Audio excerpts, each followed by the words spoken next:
Happy I'm Monday, verifying. everybody. Good morning. Welcome to Let's Build Daily. I'm your host, Chris Carolan. Got another special guest. I think that's going to be a theme moving forward, getting more people in on this knowledge building action. How you doing today, Bryan? What's up, Chris? I'm doing great today. Excited to be joining as part of this and probably several more in the future. It's gonna be great. Yeah, finally somebody I can geek out with about mapping. Um, The and best kind of thing. the documentation building blocks like so needed to do basically Hmm. anything you want to do after everybody agrees to do it. So today you've got pretty sweet like business strategy map that Hmm. we're going to run through. But before we get into that, why don't you share a little bit about who you are Oh, and sure. what you're bringing today. Rad. Yeah. So today, just, my name's Brian, as mentioned. I am a partner over at an agency called White Raven, but work closely with many others, just kind of trying to provide as much support as I can. Ultimately, my background context is a combination of strategy, operations, and technology, and I've been applying that from a HubSpot perspective for probably over a decade at this point. And today, like you mentioned, we're going to be going over business strategy template I put together last week for a client on behalf of just how to really just mind map everything that you're looking to put together in order to start executing on your own vision and take it from there, which is really, really cool. Awesome. Yeah, I'm really excited to dive into this. For anybody viewing, trying out something new today with Riverside instead of StreamYard. Apparently it's one strike and you're out. Last week when it wasn't working for me.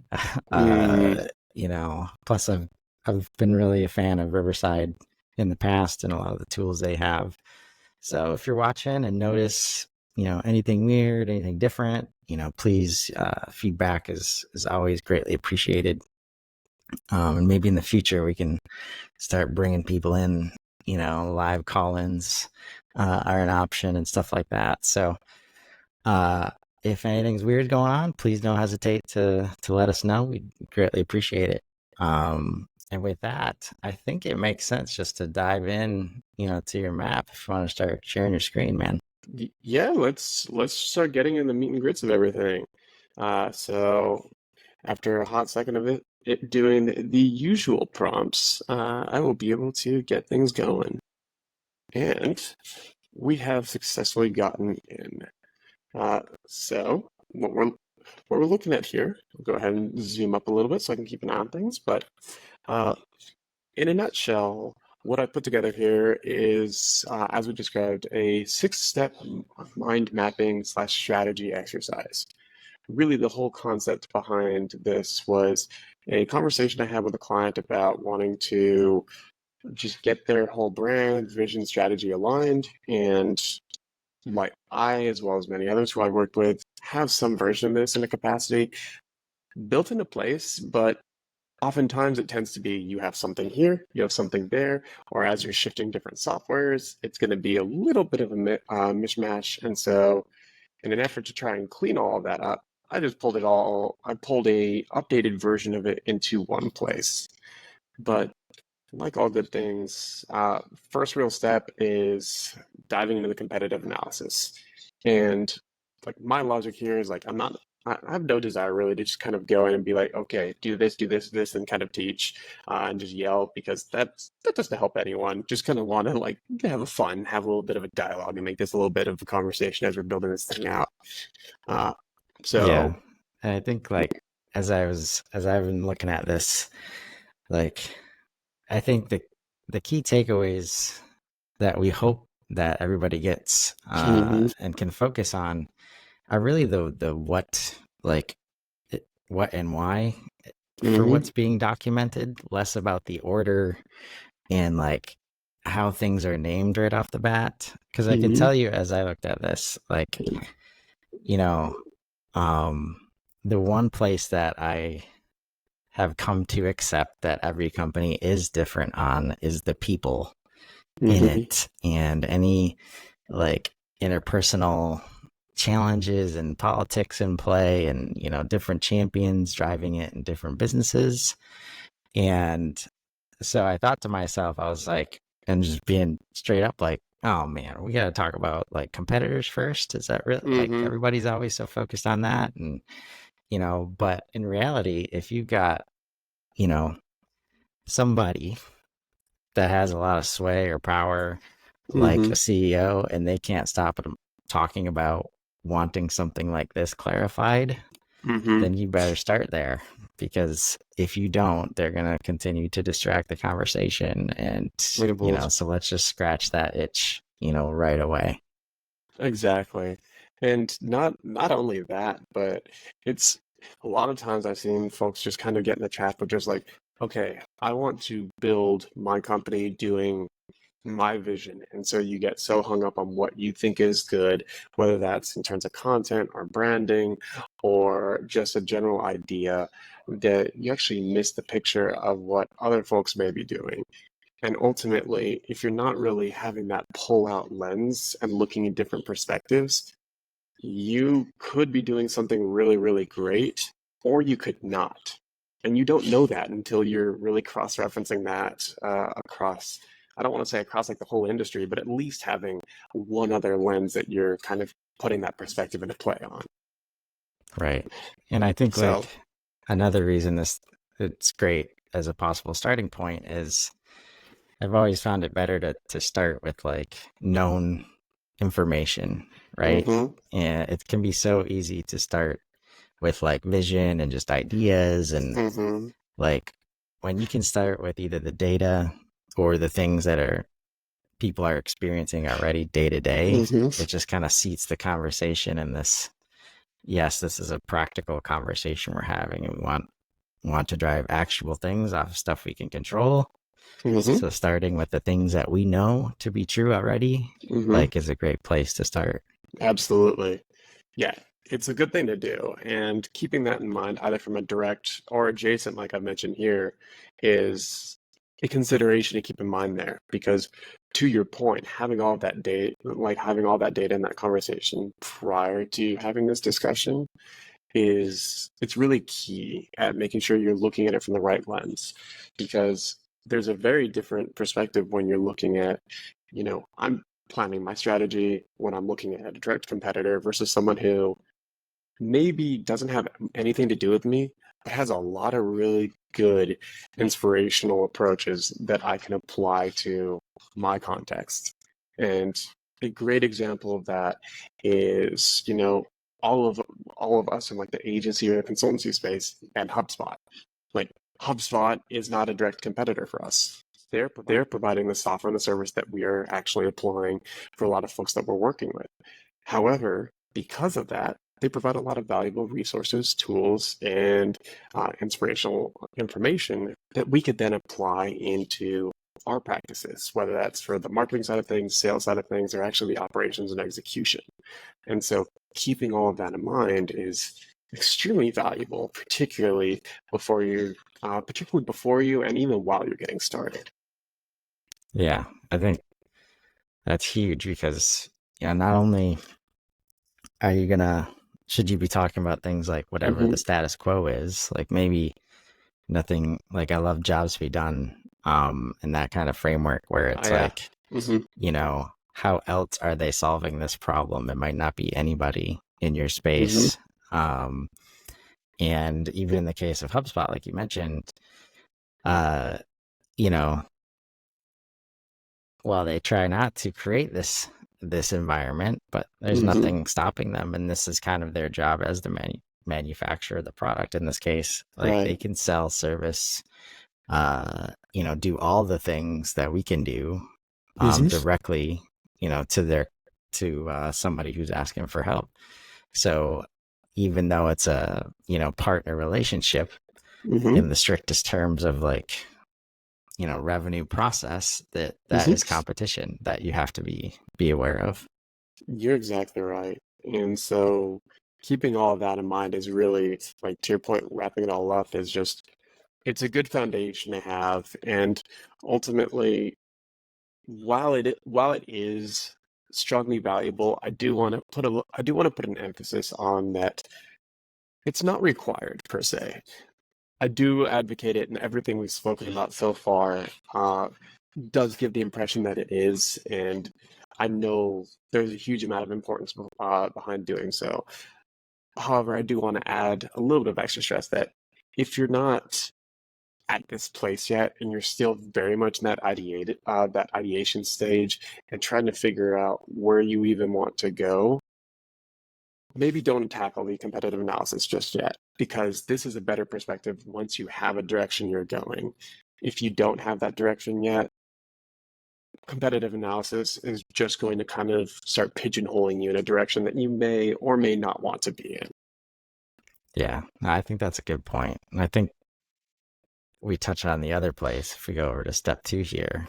Like Mhm. definitely this, you're starting in one of these two places, and really a Exactly. combination of them will should document for everyone what your Mhm. place in the market is, right? Exactly. Yeah, and that's exactly why both these steps are. You'll notice that there's a little tag over here called pre-work versus some of the other ones that are down here are called live. It's really built with that in mind so that you can come to this conversation with both these areas established. And the encouragement is as many or as few people complete this as possible. Ideally, the more participation you have across your org, the more information and the better the conversation is going to be. However, if you're only coming to this with part of the picture, there's nothing wrong with that. Like, it's the whole point of it is really to just get a conversation started. Yes, you got to start somewhere. hmm So, bringing that in, like the whole concept behind that about your team, like it seems pretty self-explanatory, and these questions are all bluntly very vague. And that's kind of by design because everyone's going to be thinking at this differently. So whether you're looking at this from a very analytical, numbers driven perspective, you're going to have a different approach than someone who's extremely creative, who's going to have a different approach from someone who's maybe somewhere in the middle versus someone who's completely removed from all of those segments of the business. And so this structure allows you all to approach it in the way that makes the most sense for you so that you can really distill that into a cohesive and unified approach that you all agree with. So, what are some examples of how you've seen people, answer these questions? Yeah, so it's actually it's a good question to ask, and I actually ran this as an exercise with my team this past week, in all honesty, just to kind of get some realignment as we've been shifting a little bit of the scope of what we've been working on, at least in a couple facets of the business. And so, like using that as an example, the who are you is something that is it can vary dramatically from person to person. Some people may look at this purely from the business perspective, like this is who I am in the business, this is what I am trying to accomplish, etc. Versus there are others who might be a lot more personal approach for it. So if you have a business that's like two or three people, the who are you is going to be a lot more personal than it is if you're a department head representing a few hundred people below you. And so different approaches for that is like, who are you? I could see this answer being like, my name is Bryan. I am an entrepreneur doing HubSpot and strategy versus I am Bryan. I'm the department head for strategy at Organization X, and Organization X focuses on this thing. And so keeping all of that in mind is a combination that's truly makes an impact on how you can change your perspective and drive the conversation. Yeah, yeah, and that's like I love the the ambiguity of these questions. Like you said, is Mm-hmm. on purpose, um, and it starts to show, really the knowledge level and Mm-hmm. kind of where their mindset is like going into this process. Because Mm-hmm. some people you have to like kind of like get them to to raise up from the ground Mm-hmm. level, like ground pounding every day, and others you got to just like pluck out of the clouds and say, Mm-hmm. hey, let's make it a little more tangible, for the rest of the team. You're exactly right.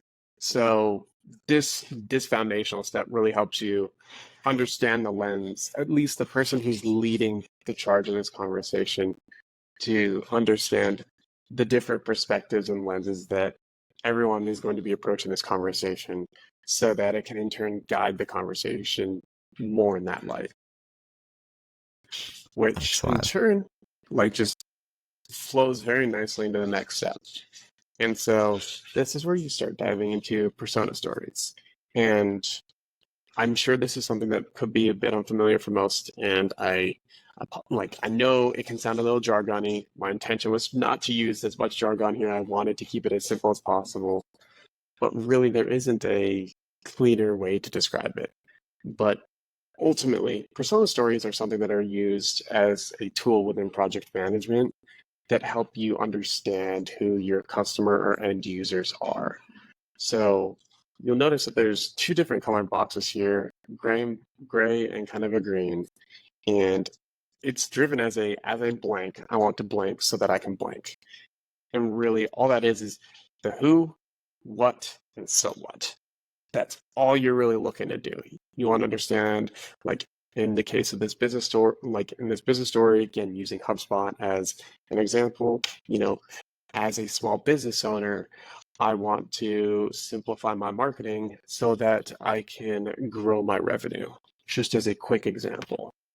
And this is a way for you to look at this from a variety of different perspectives, whether that's your end users or those who are specifically working within your company or somewhere in between, so that you can approach this from a completely holistic view.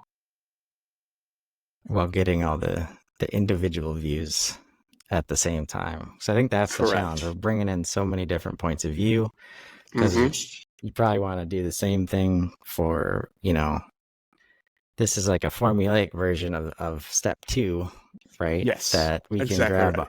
all these different viewpoints for external Mm-hmm. customers and internal customers to get Yes. clear and like kind of standardize. Once we know this formula, Mm-hmm. now we can start to apply our products externally and, something like HubSpot internally. Mm-hmm. Exactly.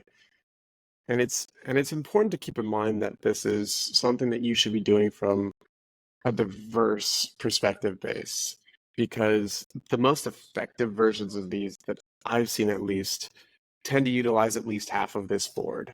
Because if you're only looking at this from like one or two perspectives, there's nothing wrong with that. However, it does, like mentioned before, it does kind of, with the competitor aspect, at least, it does start pigeonholing you into looking at something from only a specific lens. And that's again, not a bad thing, but as a business, your intention isn't necessarily to self-serve. You want to be providing the value and the support for those that you are, who are your end users that you're providing the product or service to. And so, in order to do that best, you need to understand where they are and what they're looking to do. Yes, your perspective is important, but it should not be the driving factor.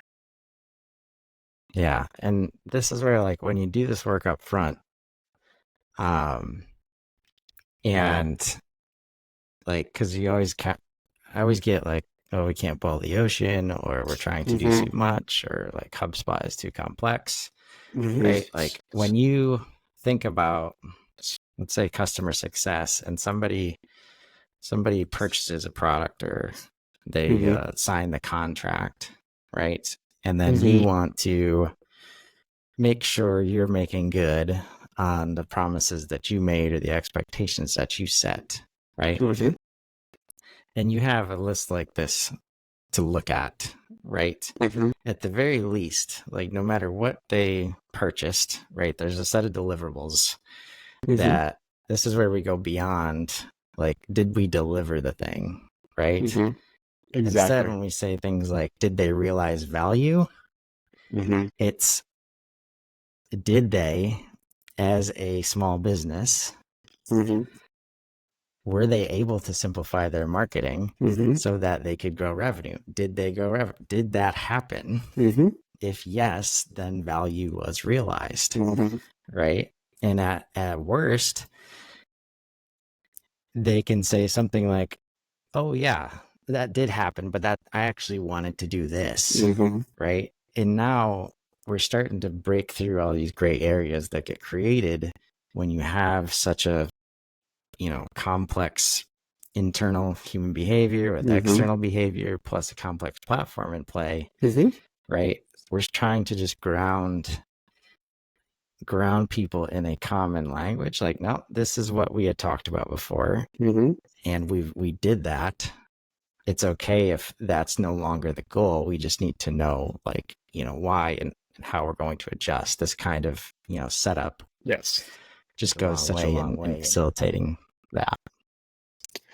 You're completely right. And that facilitation is just like a beautiful segue into the alignment aspect. That is quite literally everything we were just talking about, of that it takes the perspectives of what you're doing. It takes all of that research and like cross comparison of yourself as well as the business, your competitors, etc., and allows you to start throwing together what you want the next, well, not really the next steps, but the biggest and the smallest impacts for what you're looking to do be.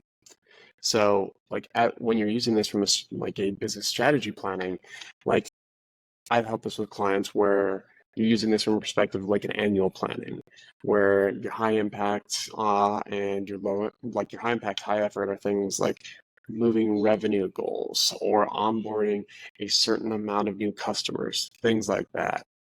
Or you can look at it a little bit less tangible, not, well, maybe not less tangibly, but more from the perspective of just an internal usage, where it's like, look, we want to improve the onboarding experience for our staff members. And so when we bring on a new person, we want them to have maybe this kind of an experience, which is a lot more handheld and supportive than a little bit more self-serving.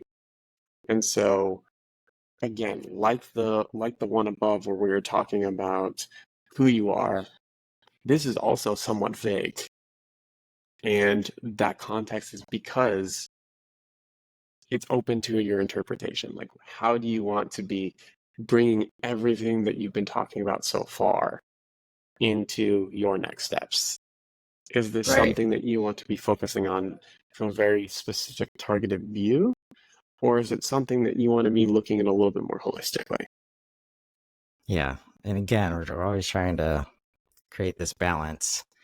Mm-hmm. And you just, I mean, the way human beings work, like if you can tell that story and like there's visual aspects and some, like, black and white text, Mm-hmm. you can start to tie everything together in a meaningful way that we don't have to like rehash the conversation, the Mm-hmm. entire conversation every time. Mm-hmm. And we can say, oh yeah, I remember this 2x2, right? And I Mm-hmm. understand the high impact and high efforts over here.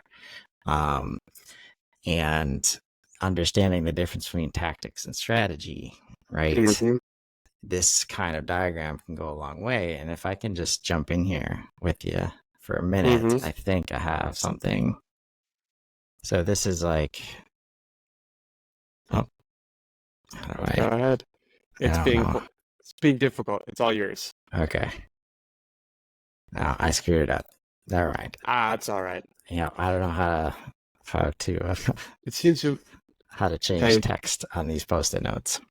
hey. So we did mention a moment ago that well at the beginning of the session really that the intention behind all of this was to be testing a new tool. So this is a perfect Yeah. example of how that works. Yeah. Uh, So what I was gonna do is just imagine that one of these post-it notes is we want to start using payment links in HubSpot, right? Um, that's something I've seen that can have a very high impact and should be able to be put in place with a low amount of effort. right? But we're touching, payments, we're touching money, the money for the business, like we might be getting accounting involved, but it's still dramatically different from we're growing out of QuickBooks and we need to put an ERP in Mm-hmm. play, right? Which would be like at the very top right of like high impact, high effort. And we don't really want to think about the impact. We only think about the effort.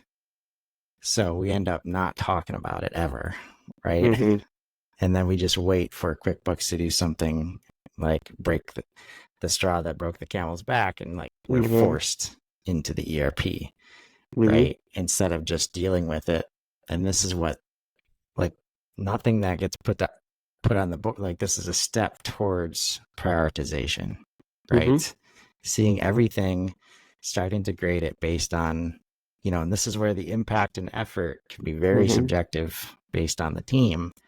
Mm-hmm. But with this in place, you can start to visually, move things around and help people understand, uh, you know, impact and effort levels, right? Mm-hmm. From an alignment. And this is 100% about alignment, because Exactly. these are the kind of things where, like, and I've seen it, like, you can be having this conversation around how do we make, like, how can we optimize quote to cash, for example. Mm-hmm. And in the same conversation, we bring up payment links, we Mm-hmm. bring up ERP, right? Without something like this, after the conversation, Mm-hmm. I guarantee you there's people that are thinking that the payment links requires the ERP, Mm-hmm. right? And you just run into misremembering and misinformation, and then they're sharing it with other people without this kind of document to come back to and level set, and have that foundation every time the topic comes up. Mm-hmm. If we need to, we just pull it up like, no, this is, what we actually talked about. It just goes a long, long way. Mm-hmm. You're exactly right with that. And there's something to be said about a couple things that can really help with that. And the first one is just tying everything together. And so while it's not clearly able to because I'm not quite zoomed in enough, but like there's ways of like drawing lines between each of the different shapes and bullet boxes. And that's something that I strongly encourage you to do as you're going through this exercise, just to show how everything is interlinked. Because I've found it to be most successful when, like if everything comes to payment links and you're talking about like implementing your ERP, your quote building tool, as well as building up your product library, maybe it isn't payment links that you want to be focusing on. Maybe it's your product library that actually winds up having the most lines attached to it. And so, in doing all of this, you're really able to kind of draw all of that together and make a very informed decision on how to move your business forward. And if you're not entirely sure how to do that and this chart's making it a little bit too challenging for your approach, there's something that I like using that's called like an ICE model, which stands for like impact, criticalness, and effort. And instead of doing this in this grid-like format, you basically use a 5 or a 10-point scale for each one of those three categories. And then based off of the average number, that's where you want to be spending your time. Yes. I think that's a big key. Like, we're showing, some visual maps here, but Mm-hmm. we've seen it done in Excel sheets, in, Word docs. Mm-hmm. The key is really finding your way to this common understanding in your Mm-hmm. organization, understanding that different people, like, the last thing I want to look at is a spreadsheet, honestly. Mm-hmm. But there are people who love that. There are people who Mm-hmm. will write a 30-page doc, like, in a couple hours, but Mm-hmm. will don't want anything to do with a map, right? Mm-hmm. Because that's how they process, The information. information, So, right. right, getting this solid footing of just, it does feel like all of the things, But when you're trying to bring together all of the people, you gotta, get good at this part. And this is honestly, this is where, you know, the coaches, this is what Mm-hmm. we do, right? It's not that we're like, Mm-hmm. okay, we're going to have one 60-minute conversation and then I'm going to come back with all these maps done and everything's going to be done. Like, no, Mm-hmm. it's getting everybody in the room, Mm-hmm. helping you move through this stuff because you're the one that knows your business. You're the one that knows Mm-hmm. your customers. You're the one that knows your internal politics, like Mm-hmm. all that stuff. Um, we can just help you, do it one time instead of 10 times. Right. Mm-hmm. And not only that, like it's less to kind of pull you out of that perspective, but more to just empower you to be thinking about things the right way. And I'm not necessarily saying that you're thinking about it in the wrong way, but I'm sure anyone watching this can relate where it's like you start with a conversation about maybe, okay, what's our mission statement? And by the end of the call, you're talking about how your website should look, and you've completely lost sight of what the original intention of the conversation is. That's the whole point of like this, like the coaching the approach effort that Chris just mentioned, is that we're able like can kind of keep you back on that guardrails and have the experience be a lot more like a train ride as opposed to a bus ride. You know exactly what your destination is. You like it doesn't matter. Both of them get to your destination, but one way tends to be much more direct and faster. Oh man, I love that analogy. But ultimately, all that again, it brings you down to the wireframe, which I don't need to spend tons and tons of time looking into this because all this really is a distillation of everything you've talked about. It is the based off of all the information we've had, how do we map it out into the next steps? And in the grand scheme of things, you don't even need to do this if you don't want to. This can be to like Chris's point, where it's like if you have a doc that's being put into place, or you're organizing things in an Excel spreadsheet, or maybe you have action items that are being thrown into place either on this board or on another project management tool like Asana or Monday. The intention is to get you thinking about what to do next. You've had all this conversation about like similar to what we were talking about for the user stories. The whole idea behind this project is if you look at the first part of the project, this is the as a blank. Like, who are you?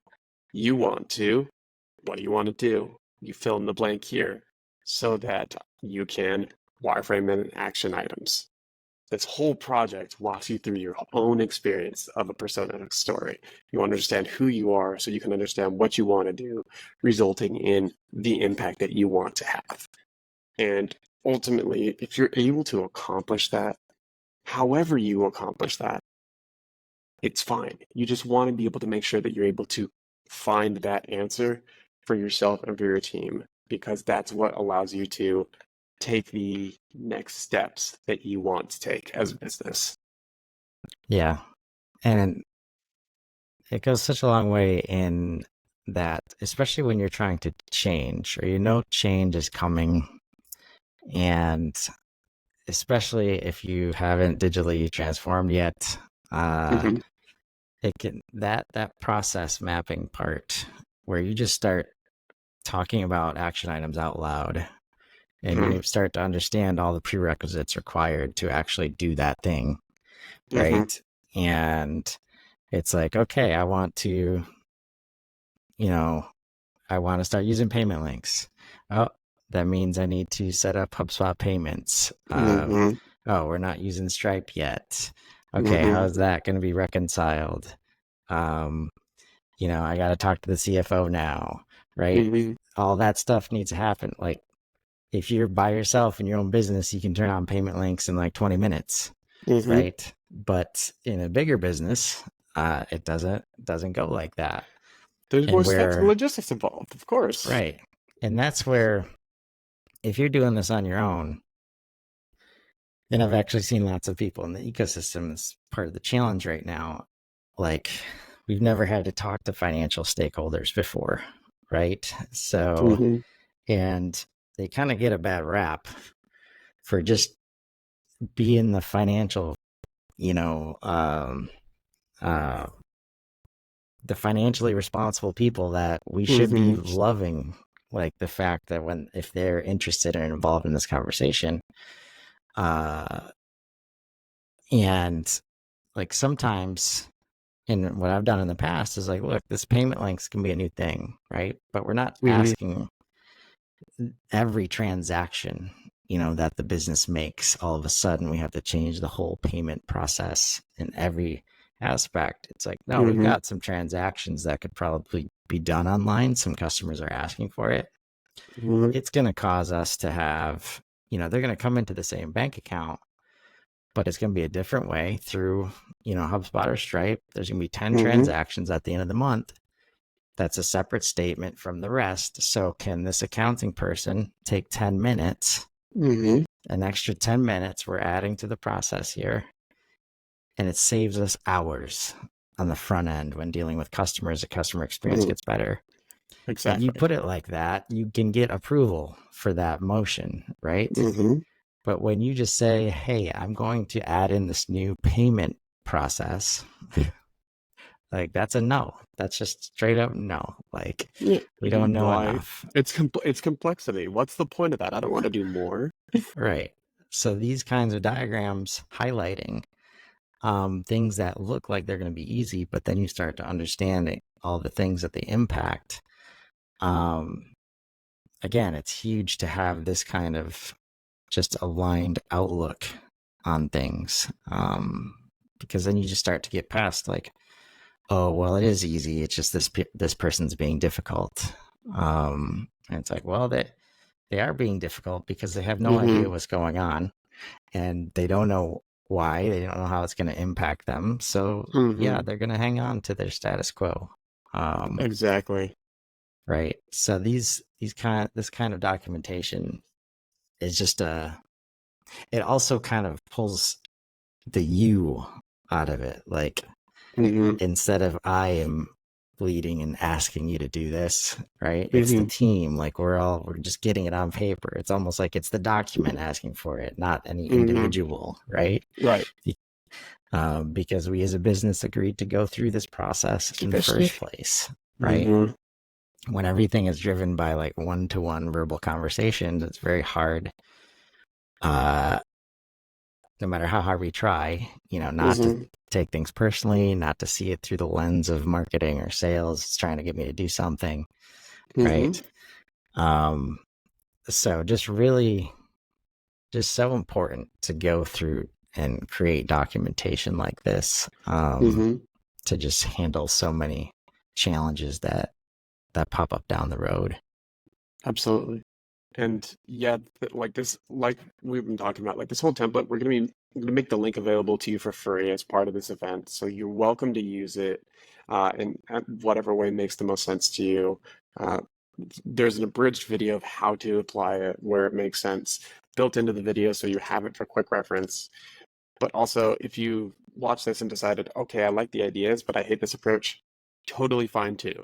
The important part is being able to take this idea and apply it where you want it to make the most sense so that you're able to understand who you are, what you want to do, and what that can accomplish. Yes, well said. And you know that's going to be a big goal of the series with Bryan, Mm-hmm. is creating resources like this, the kind of Mm-hmm. resources that, you know, everybody has on their list, but they never get around to doing it. Mm-hmm. There's so many. Everybody's building great templates right now, and we think if we can bring them together in a publicly accessible way, right, we Mm-hmm. just start having better conversations when it comes to, you know, business growth and how HubSpot might be able to help you with that. So Absolutely. that's a big goal of this series. Working on lots of, you know, not a lot, but I'd say high impact ideas, you Mm-hmm. know, on in association with this. Mm-hmm. So there's only going to be more stuff to come. As we do that, let us know like Definitely. what kind of resources have you been missing? Have you been wanting? Have you had but maybe weren't that easy to use? Didn't make sense to you? We're happy to Like Or we love just creating this stuff, right? or just share your frustration points. Like you don't even need to tell us what resources you're missing. Just tell us what is causing you strife? What is keeping you from doing what you want to be doing? You don't even need to have the answer for what needs to be put into place for that. Like that's something we can have a conversation about and figure out together. Yes, well said. Mm. And as you think about that stuff, always uh, look for the opportunity Mm-hmm. and let's grow. Mm-hmm. Have a great week, everybody. Thanks, Bryan. Ciao. Take care. See you guys next week.